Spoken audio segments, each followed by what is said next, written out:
Halo, saya Andrew dari kelompok 9 antropologi yang terdiri dari saya sendiri, Apta, Heidi, dan Ripka. Kelompok kami memilih untuk menjelaskan salah satu alat musik tradisional yang berasal dari Jawa Barat, yaitu angklung.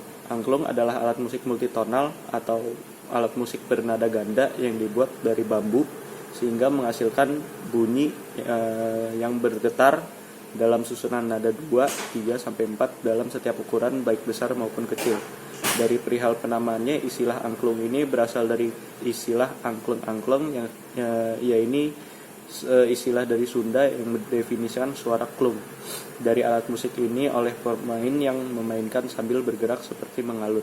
Nah, sementara itu ada yang dikatakan juga dari etimologis, angklung ini berasal dari penggabungan dari istilah kata angka yang berarti nada dan lung yang berarti pecah. Jadi alat musik ini merujuk pada nada yang pecah atau tidak lengkap.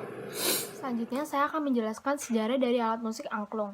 Angklung muncul pada masa Kerajaan Sunda abad ke-12 sampai abad ke-16. Asal-usul terciptanya musik bambu seperti angklung ini berdasarkan pada pandangan hidup masyarakat Sunda yang agraris dengan sumber kehidupan dari padi sebagai makanan pokok mereka. Hal ini melahirkan mitos kepercayaan terhadap Nyai Sri Pohaci sebagai lambang Dewi Padi pemberi kehidupan. Masyarakat Baduy yang dianggap sebagai sisa masyarakat Sunda asli menerapkan angklung sebagai bagian dari ritual dalam mengawali penanaman padi mereka. Angklung diciptakan dan dimainkan untuk memikat Dewi Sri untuk turun ke bumi agar tanaman padi rakyat tumbuh subur. Selanjutnya, lagu-lagu persembahan terhadap Dewi Sri tersebut disertai dengan pengiring bunyi tabuh yang terbuat dari batang-batang bambu yang dikemas secara sederhana, dan kemudian lahirlah struktur alat musik bambu yang seperti kita kenal sekarang bernama angklung. Demikian pula, pada saat pesta panen dan sarantahun dipersembahkan permainan angklung.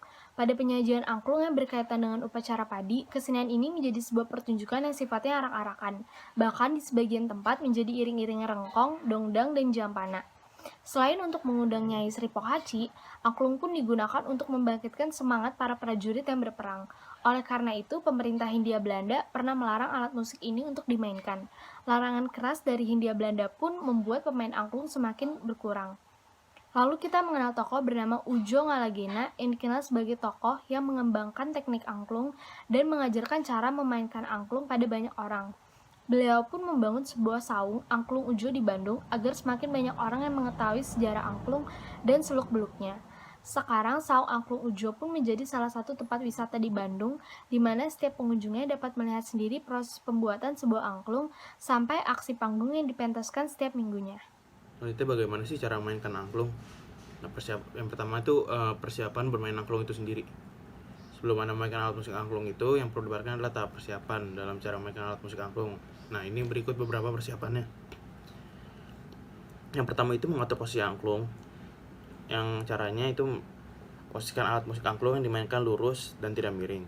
Kedua, mengatur posisi tangan. Pastikan bahwa tangan sebelah kiri Anda memegang angklung tepat pada bagian sipul atas pada angklung, dan tangan kanan Anda memegang angklung di bagian bawahnya. Usahakan agar kedua tangan Anda tetap lurus. Nah, selanjutnya adalah menggetarkan angklung. Penggetaran yang benar akan menghasilkan nada yang cukup tinggi, yang cukup nyaring. Penggetaran hanya dilakukan oleh tangan kanan Anda, sedangkan tangan kiri itu hanya memegangi angklung itu saja. Lakukanlah getaran secara cepat menggunakan pergelangan tangan. Tidak perlu menggerakkan seluruh bagian tangan Anda.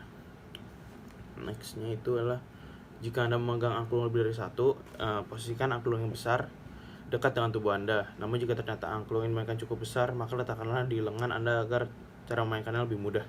Namun jika ukuran angklung yang dimainkan cukup kecil, Anda cukup memegangnya dengan memberikan jarak di antara keduanya agar ketika dimainkan angklung tidak berbenturan.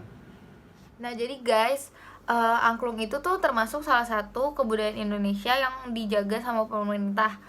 Karena angklung itu termasuk salah satu kearifan lokal di Indonesia yang sangat dilindungi. Jadi, gini, angklung itu kan kayak yang teman aku udah jelasin, terbuat dari bambu. Nah, bambu itu kan salah satu tumbuhan yang bisa melestarikan lingkungan. Nah, kayak salah satu tempat pembuatan angklung dan sekaligus pelestarian angklung dan tumbuhan bambu yang ada di Bandung namanya Saung Ujo. Nah, itu tuh tempatnya melestarikan dua-duanya, angklung sama tumbuhan bambu itu sendiri. Jadi kita bukan hanya melestarikan alat alat musik tradisionalnya, tapi kita juga melestarikan lingkungannya. Jadi sekaligus kita melestarikan lingkungan sama kita melestarikan budayanya gitu. Jadi angklung itu merupakan salah satu alat musik tradisional yang sangat penting bagi bangsa Indonesia untuk dilestarikan. Sekian dari kelompok kami, kurang lebih mohon maaf. Terima kasih atas perhatiannya. Makasih. Sekian dari kelompok kami, terima kasih.